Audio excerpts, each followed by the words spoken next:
నేల నుండి దరిద్రులను పెంట కుప్పల మీద నుండి బేదను పైకి లేవనెత్తేవాడు యెహోవా అని పరిశుద్ధ గ్రంథంలో రాయబడి ఉంది.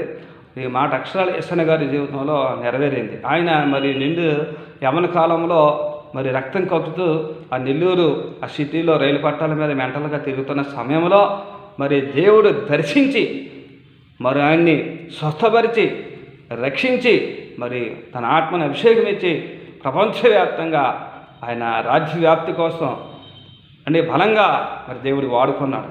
ఆయన స్వార్థ పరిచర్యలు వాడుకున్నాడు.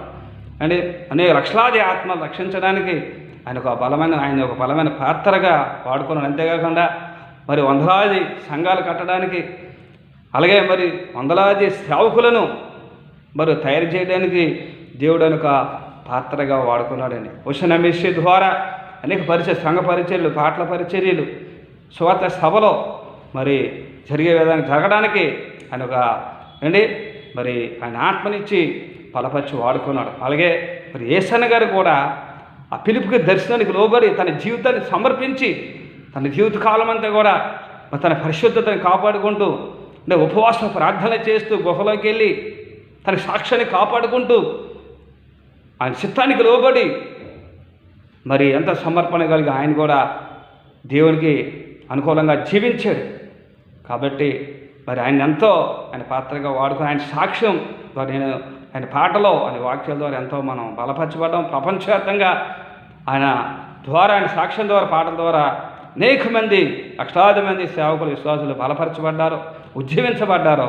చూసిన దేవుడికే యేసయ్యకి మహిమ కలిగిన గాక. ఎందుకు ఒక పనికిరాని మరి నశించిపోతున్న ఒక వ్యక్తిని, దురాత్మశక్తి బంధించబడిన వ్యక్తిని మరి దర్శించి రక్షించుకుని మరి యేసయ్య ఎంత ఘనంగా వాడుకున్నాడు చూసారండి. యేసయ్య శక్తిమంతుడు, బలవంతుడు. ఆయన ఎవరినైనా ఎలాంటి వారినైనా ఆయన రక్షించి ఆయన సాక్షిగా వాడుకుంటాడు. అలాగే మనం కూడా ఆయన చిత్తానికి లోబడితే మనకి మాదిరిగా యేసయ్య గారు వీళ్ళందరూ ఉన్నారు. అనేక మంది భక్తులు ఉన్నారు. వారి ఆత్మీయ జీవితం, వారి భక్తి జీవితం, సాక్షి ప్రార్థన జీవితం మనకి ఒక మాదిరికరంగా మనం ఉంది. కాబట్టి మనం కూడా ఆ దిశలో వారిని కూడా సాక్ష్యాల ద్వారా మనం కూడా ప్రేరేపించబడి ఉజ్జీవించబడి మనం కూడా ముందుకు సాగితే మనల్ని కూడా దేవుడికి పక్షపాతం లేదండి. మనల్ని కూడా ఆయన చేతుల్లో బలమైన పాత్రలుగా మనం కూడా ఆయన రాజ్య వ్యాప్తిలో అనేక ఆత్మరక్షాత్మై మనల్ని కూడా వాడుకుంటాడు. God bless you. మరి ఈరోజు ఆగస్టు 8 మరి నీతిమంతుని జ్ఞాపకం చేసిన ఆశీర్వాదకరం.